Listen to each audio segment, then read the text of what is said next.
1970 کے متحدہ عرب امارات میں جہاں ہر طرف صحرا اور ریت کے ٹیلے تھے، لیکن آج متحدہ عرب امارات اس سے بالکل مختلف ہے، جس میں بڑی بڑی عمارات کی شان و شوکت نظر آ رہی ہے۔ ان کی ترقی کا راز ان کے پاس تیل کے وسیع ذخائر کا ہونا ہے۔ UAE قطر کے بعد عرب ممالک میں سب سے امیر ملک ہے۔ متحدہ عرب امارات کا کل رقبہ 83,600 مربع کلومیٹر ہے۔ اس میں تقریباً 1.25 کروڑ سے زائد لوگ رہتے ہیں، اور اس کے علاوہ UAE میں 80% آبادی غیر ملکیوں کی ہے، جن میں پاکستان، بھارت اور بنگلہ دیش شامل ہیں، جو یہاں کام کی غرض سے آئے ہوئے ہیں۔ UAE تیل کے بعد سیاحت کے حوالے سے بھی جانا جاتا ہے۔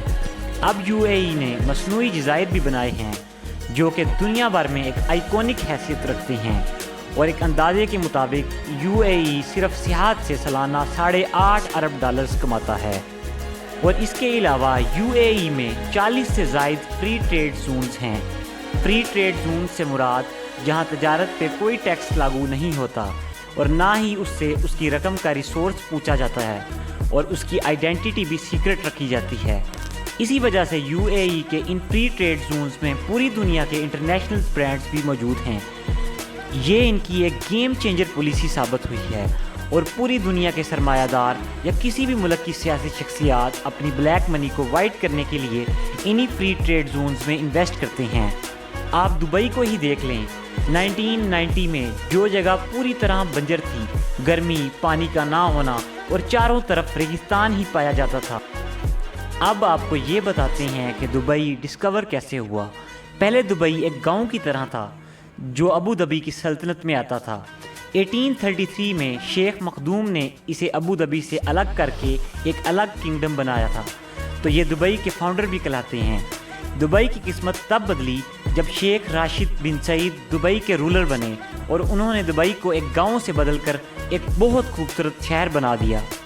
1959 میں یہ یورپ گئے، اور وہاں کے انفراسٹرکچر سے یہ اس قدر امپریس ہوئے کہ انہوں نے یہ ڈیسائیڈ کر لیا کہ وہ دبئی کو ایک ٹریڈنگ اور فائنینس کا ہب بنائیں گے جو آل اوور ورلڈ سے خوبصورت اور فیمس ہوگا۔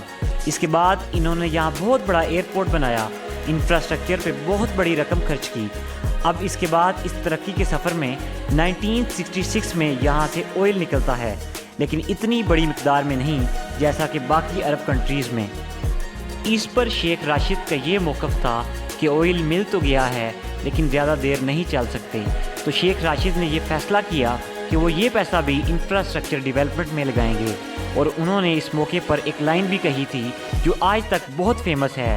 انہوں نے یہ کہا کہ میرے دادا اونٹ کی سواری کرتے تھے، اور میرے والد بھی اونٹ کی سواری کرتے تھے، اور میں مرسیڈیز چلاتا ہوں۔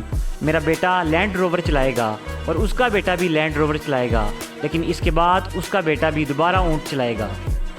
وہ دبئی کو ایسا سٹی بنانا چاہتے تھے کہ جس کی ڈیپینڈنسی صرف آئل پر نہ ہو، اور پھر دبئی کی ٹورزم کی وجہ سے دبئی کی GDP کا 24% حصہ یہیں سے آنے لگا۔